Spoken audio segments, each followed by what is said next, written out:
10 লাখ টাকা দিতে গেছি। 10 লাখ? খাট পালং তোমার দাদা লাগে সবকিছু কিনে লই আমু। তোমার কি লাগবে কম? আমার খুব বেশি কিছু লাগবে না, আমার খালি একটা স্বর্ণের চেন কিনা দিলি। তোমার কি লাগবে? আমার একটা বড় সাইকেল লাগবে। হ্যাঁ তুমি ছোট মানুষ, বড় সাইকেল দিয়ে কি করবা? তোমার একটা ছোট সাইকেল কিনা দিব। তোমার কিনা দিব সাইকেল, আমি কিনুম হুন্ডা। বাপুলা দুজন মিলে আমি গুন্ডা। তুমি এসব কি কইতাছো? ও মা গো, আমার নিজেরই তো বিশ্বাস রাখতেছে না। 10 লাখ টাকা আমারও বিশ্বাস হইতেছেই না যে 10 লাখ টাকা দিচ্ছো। নতুন বাইক, শার্ট, আবার চশমা পড়ছে। কিরে আবু বাদশা না তুমি? দেখা চিনস না নাকি জলে কোনটা?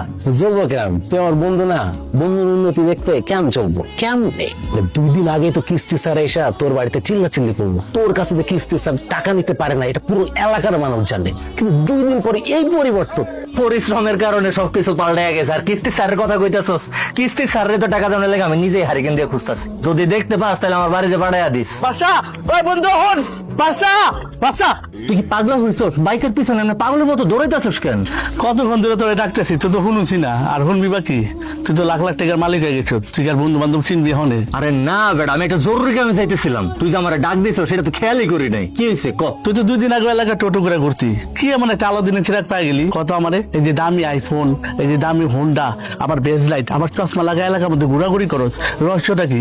আলাদিনের চেরাগ না রে, কপাল কপাল। মানুষের কপাল আর লুঙ্গি কার যে কখন খুলে যায় কেউ তো কইতে পারে না।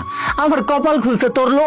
তুই এই কয়দিন এত টাকার মালিক কিভাবে হইলি কত আমারে? ব্যবসা কইরা। তুই তো আমার ছোট কালের বন্ধু, তুই তো ভালো করে জানোস আমি কাম কাজ কিচ্ছু করি না। এটার জন্য বাড়িতে মা বাবা আমার গালাগালি করে। তুই যে ব্যবসাটা করস আমারে শিখিয়ে দে, আর নাইলে তোর লগে লগে রাখ আমারে। মামা, ব্যবসা করতে আত্মা লাগে, টাকা লাগে, ধৈর্য লাগে। তোর তো আমি খুব ভালো করে চিনি।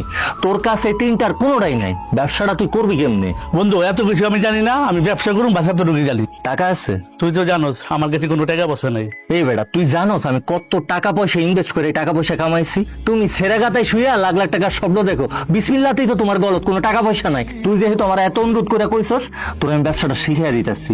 ব্যবসায় কিন্তু লাভ লস আছে। এই 4,000 টাকা দিয়ে ব্যবসা শুরু কইরা কোনোভাবে যদি ব্যবসায় লস খেয়ে যাস তাহলে আবার মাটিতে পড়ে গড়াগড়ি করিস না। তোর তো আমি ছোটবেলার থেকে চিনি। 19 থেকে 20 হইলে রাস্তায় পড়ে বাচ্চা পোলামানের মতো গড়াগড়ি দেয়। বন্ধু আমি তোরে কথা দিলাম, আমি আর এরকম করুম না। আমার তুই ব্যবসাটা শিখা বন্ধু। আর দূর বেড়া। আচ্ছা ঠিক আছে, হাত ছাড়, আমি দেখতাছি তোলে কি করা যায়। বন্ধু তোর দোয়াই লাগে তো, আমার একটু ব্যবসাটা শিখা, যেমনি পারো আমার লাগে। ওই বেটা, তুই কি পাগল হয়ে গেছিস? পাও স্যার, এই ব্যবসার সব সাইডে বড় মূলধন হইলো ধৈর্য।